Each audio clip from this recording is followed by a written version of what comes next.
আসসালাতু আসসালামু আলাইকা রাসূলুল্লাহ। আমার এই ভিডিওটি রেফারেন্স হচ্ছে বিভিন্ন কিতাবাদি মদিনা মিউজিয়ামে রাখা আল্লাহ রাসূলের কবরের ডেমো বা নমুনা এবং সৌদি সরকার থেকে প্রচারিত তথ্য। প্রত্যেক নবী আলাইহিস সালাম যেখানে শেষ নিঃশ্বাস ত্যাগ করেন বা ওফাত লাভ করেন সেখানে ওনাদের কবর হয়ে থাকে। আল্লাহ রাসূল আমাদের আম্মাজান আয়েশা রাদিয়াল্লাহু আনহার ঘরের শেষ নিঃশ্বাস ত্যাগ করেন। এই ঘরটি মদিনার মাটি দিয়ে তৈরি এবং এই ঘর তৈরিতে আল্লাহ রাসূলের নিজ হাত মুবারকের স্পর্শ ছিল।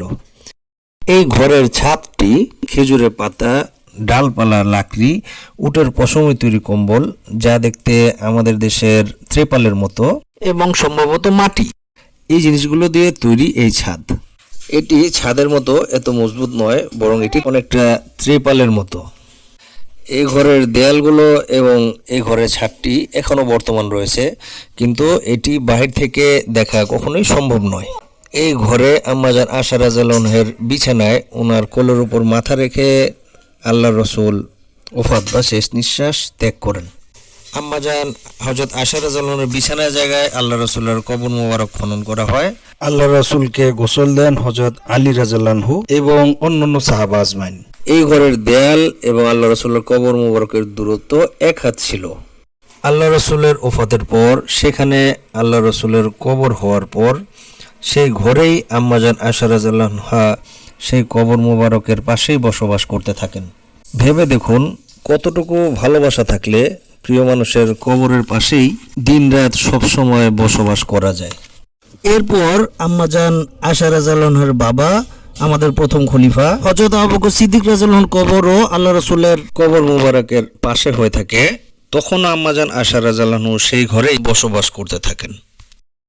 কিন্তু দ্বিতীয় খলিফা হযরত ওমর রাদিয়াল্লাহু আনহুর ইন্তেকালের পর উনার কবরও সেখানে হলে পর্দার কারণে আম্মাজান আয়েশা রাদিয়াল্লাহু আনহা সেই স্থান বা জায়গা ত্যাগ করেন এবং সেই ঘরের মাঝে একটি বেড়া বা দেয়াল বা একটি পার্টিশন করেন।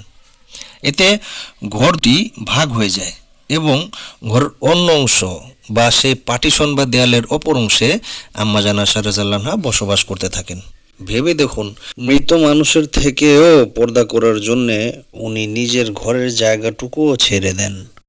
এই ভিডিওতে আল্লাহ রসুলের কবর মুবারক ও ঘরের যে ভিডিও দেওয়া হয়েছে তা দারুল মদিনা মিউজিয়ামে রাখা নমুনা বা ডেমো।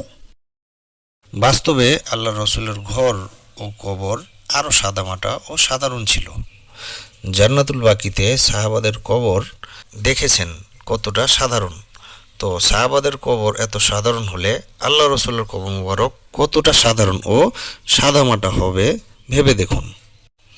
আল্লাহ রসুলের কবর মুবারক আসলেই দেখতে কেমন, এ নিয়ে আমাদের একটি চমৎকার তথ্যবহুল ভিডিও রয়েছে, আপনারা চাইলে দেখে নিতে পারেন। রওজা মুবারকের ভেতর একটি কবরের মতো বা সিন্দুকের মতো বস্তু এখনো বাহির থেকে দেখা যায়।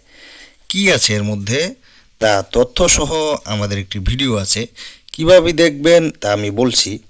তার আগে একটি কথা, এই ভিডিওর কোনো তথ্য আমার ভুল হলে আল্লাহ আমাকে ক্ষমা করেন, আপনারা আরও সঠিক তথ্য যাচাই করে নেবেন। মসজিদে নববীর ভিতরে থাকা সেই কবরের মতো বা সিন্দুকের মতো বস্তুটির ঘটনা জানতে ডান দিকে ক্লিক করুন, আর মসজিদে নববীতে গিয়ে আমরা কি কি 4টি গুনাহ করে থাকি তা জানতে এবং সাবধান হতে বাম দিকে ক্লিক করুন। আমাদের সাথেই থাকুন। বাংলা ডাবিং বাই তালহা। আসসালামু আলাইকুম।